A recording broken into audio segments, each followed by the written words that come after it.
السلام علیکم، welcome to الفاظ میرے۔ آپ کو بریکنگ نیوز دیتی چلوں کہ پاکستان میں شعبان المعظم کا چاند نظر آ گیا ہے۔ جی، شعبان المعظم کا چاند آج ہی نظر آیا ہے۔ شعبان کا چاند آپ سب کو مبارک ہو۔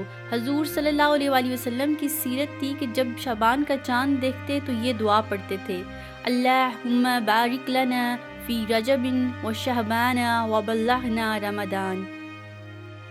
اے اللہ، ہمارے لیے شعبان اور رمضان میں برکت عطا فرما اور ہمیں رمضان تک پہنچا دے۔ اللہ پاک اس مبارک مہینے کے صدقے ہماری تمام جائز دعائیں قبول فرمائے، آمین۔ تمام اہل ایمان کو ماہ عظیم شعبان المعظم کی آمد مبارک، کہ جیسے ہم سب کے آقا نبی کریم صلی اللہ علیہ وآلہ وسلم نے اپنا مہینہ قرار دیا۔ حضور نبی کریم صلی اللہ علیہ وآلہ وسلم نے فرمایا، ماہ رمضان اللہ تعالیٰ کا مہینہ ہے اور ماہ شعبان میرا مہینہ ہے۔ شعبان گناہوں سے پاک کرنے والا ہے اور رمضان گناہوں کو ختم کر دینے والا مہینہ ہے۔